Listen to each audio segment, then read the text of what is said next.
Hello and welcome to the Real Estate Hot Topics program. My name's Lee Woodward, and today we are in the Melbourne outer suburbs of the East area, otherwise known as the Yarra Valley for those who are not from the direct area in Melbourne. And we're chatting with Mr. Greg Ernie from Metfern The Professionals. Greg, welcome back. Hi Lee, great to be back. Today we're going to completely shift it over. We've been doing some wonderful tips on people that wanted to know information when selling their property and what they can do to get the most from their investment and return on investment. But what if those people have now sold and they want to buy something out there? They've had this whole focus on getting everything ready for sale and photography and drones, but now they've got to go and buy a home. They've completely changed position from seller to buyer, and the purchasing community has got all different types of people in it. What's your tips for anyone looking to purchase a property today? Yeah, look, Lee, there's probably 10 key points, I guess, that I can suggest for buyers. And probably the first one would be you speak to a finance mortgage broker. I think you need to get a pretty clear idea, well, where are you at? What budget can you look at? So that's the first step. Go and speak to a mortgage broker, go and speak to your bank, find out financially just where you're at. Do you need to get any documentation? Do you need to get last year's tax return complete? Nothing's worse than finding the home that you want, only to find out that you're not in a position at that point in time to buy. What's step two? Step two would be build a relationship with an estate agent. I think if you get to know an agent, they can give you some tips. You know, if you see a property, let's say it's not with our organisation, but might be with another real estate company, you might be able to ring them and get advice. They might be able to help with your negotiation. To me, build a relationship with an estate agent.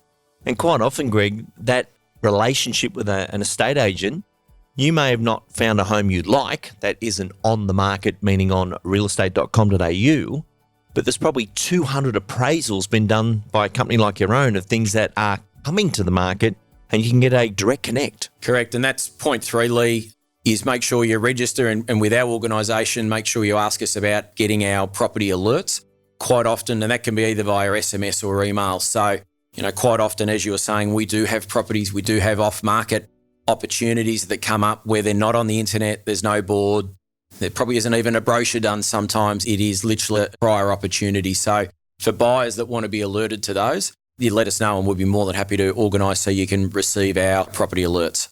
What's point four?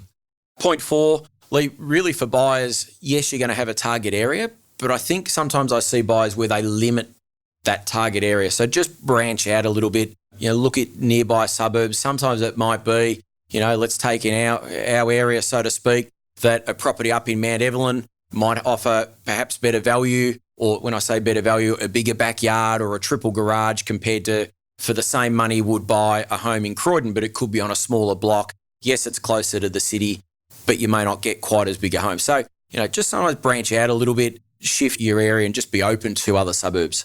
Well, I know in my family, Greg, meaning when I was growing up, I've got 4 brothers, and we always bought on main roads. We could always get a bigger house on a main road for the money mum and dad had. Yeah, true. What's point five? Point five, I think buyers want to become an expert in their price range. And by that, what I mean is go and look at a lot of property.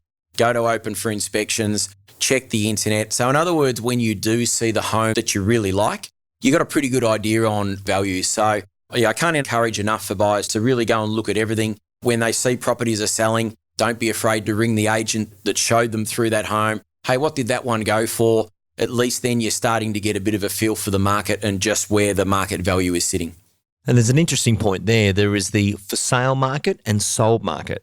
So if you're only tracking the for sale market, you may be missing out on opportunities that you think, oh, that's out of my range, but it's in your range when you look at the surrounding sale value. Correct.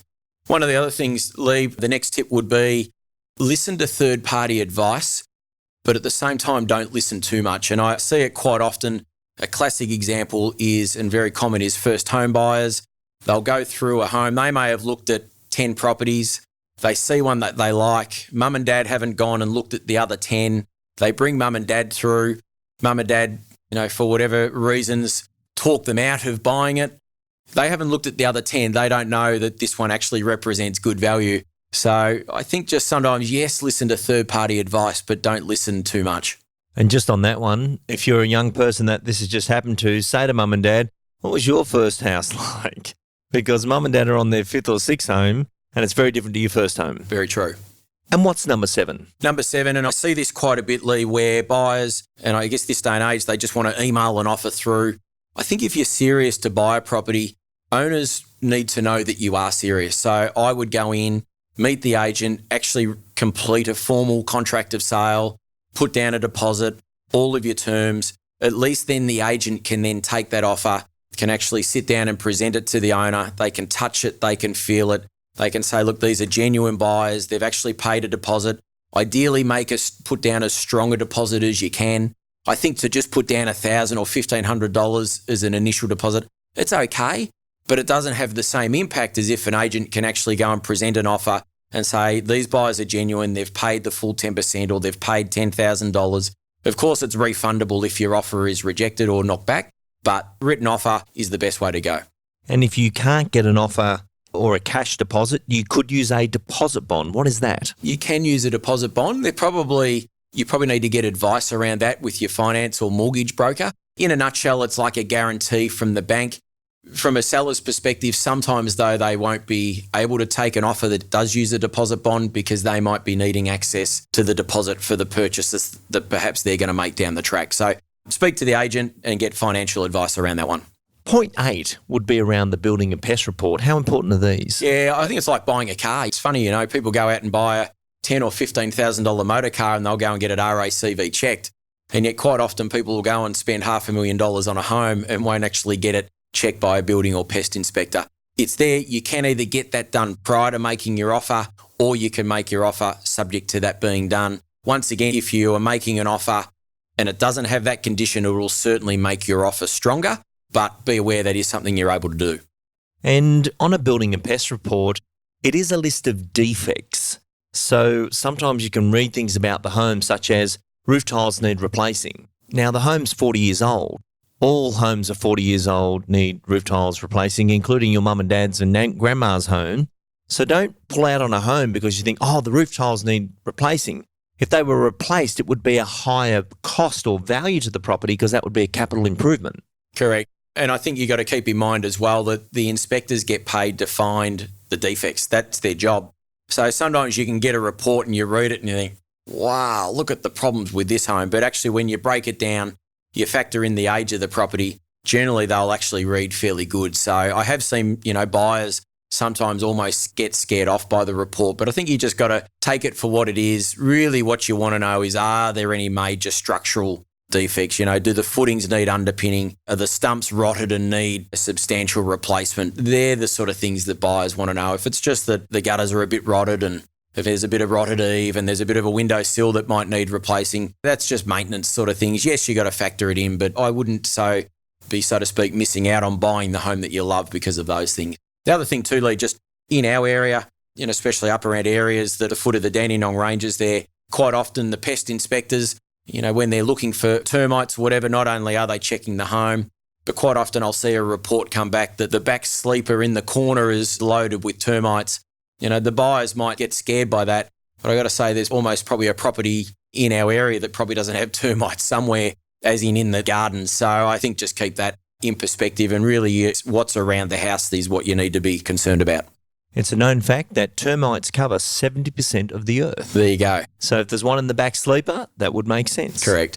Now, point 9 is coordinate your legal and financial team so you get a harmonious control over the sale and don't miss any deadlines. Yeah, so, I advise all buyers either have a solicitor or conveyancer, someone you can speak to. You will need that when you do eventually buy a property for someone to handle the legals, so you might as well go and speak to them, find out if there's anything you need to know. Before you put an offer in, you might want them to look over the Section 32 and contract documents. So, get to know a conveyancer or solicitor. If you don't know anyone, you can certainly ask our team and we can put you in touch with the right people. And point 10 is the pre-settlement inspection.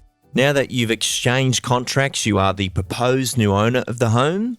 A pre-settlement inspection is done prior to settlement. What should they look for on the pre-settlement inspection? I think obviously you want to go through to make sure it's in the condition and the standard as per what you saw.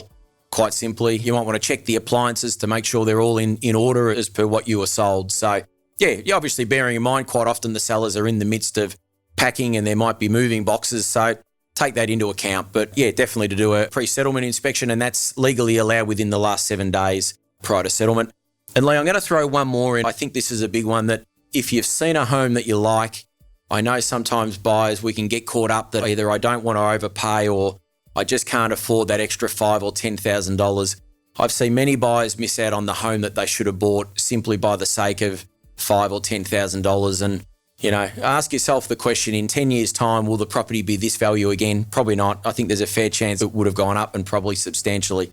And if it's the home you love and you're going to be there and you're going to be able to raise your family and you're going to enjoy it, really what's the difference of an extra $5,000 or $10,000 when you work it out? Over the journey of the home, it's nothing. And I think the great tip there is don't miss out on a property for a price you are prepared to pay. Greg, that wraps up our top 10 tips of what we need to do. Great information. And it was a good one in the end of this series that we had this journey of a potential seller, getting everything right, but then suddenly the buyer is the seller is the buyer. We've all got to live somewhere. You all need shelter. This has been a great look at what's going on in the area. I want to thank you for being part of this whole series. Thank you, Lee. Great to be here.